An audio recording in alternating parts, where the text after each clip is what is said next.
Right now, as we speak, the highest court in our state is considering what redistricting map to choose from, but it's already made a bad choice. In November, it insisted that any map had to look like the 2011 maps with the least changes necessary. We know what that cynical move was all about. It was about entrenching Republicans in power for another 10 years. But now the Wisconsin Supreme Court is basically saying we'll have to endure unconstitutional maps for another 10 years. Well, we won't stand for it. That's why we're here today. We're putting the Wisconsin Supreme Court on notice that the people of Wisconsin will hold them accountable for this partisan maneuver. Right. All right. I'm not surprised at all that Wisconsinites would be out in this kind of weather. If we can cheer our Packers on at Lambeau for 3 hours, we can cheer on democracy for 30 minutes. So thank you for coming.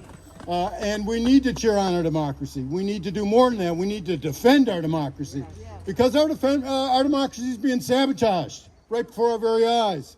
We saw that on January 6th, didn't we? We see it every day with the Gableman circus that just refuses to leave town. And we see it on this gerrymandering issue. We saw it 10 years ago when the Republicans in the legislature wasted no time after getting both houses and ramming through one of the most rigged maps in modern American history. Our very country was founded on the principle of fair representation. And we're not going to give up until we get fair representation. And we're not going to give up until we get a real democracy where everybody's got an equal voice. We need independent, nonpartisan redistricting. And we need our elected officials, and we need the judges in this state to listen to the people of Wisconsin, respect the will of the people. We have said over and over again in every single poll that's come out on the issue, and every single referendum. 56 counties have passed either county board resolutions or countywide referendums saying we want to ban gerrymandering in this state, and we want the legislature to pass a bill to finally give us independent, nonpartisan redistricting like they got in Iowa. They've had it in Iowa for 40 years. It works great in Iowa. Could work great here too. You and this whole Wisconsin Fair Maps movement that has grown incredibly over the last 10 years. We need to recognize the great strides we've made. We have pushed this issue of gerrymandering from the back burner to the front burner.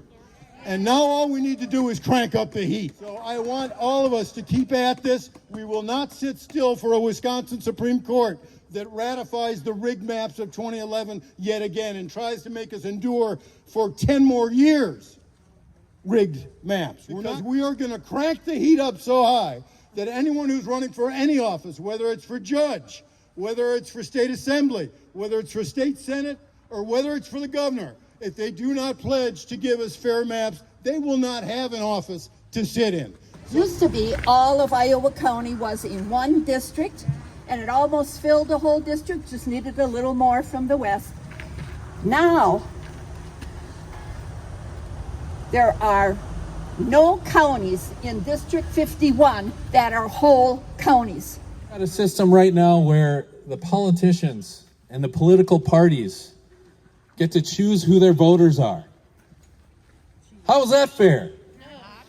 We need to jumpstart the dead battery that is our legislature. And that's what this movement is all about. Yeah. We need to jumpstart our legislature so it works again. It does the basic job for taxpayers, for voters, for families. And that's going to start by getting politicians out of the map-making business and holding them accountable to the voters.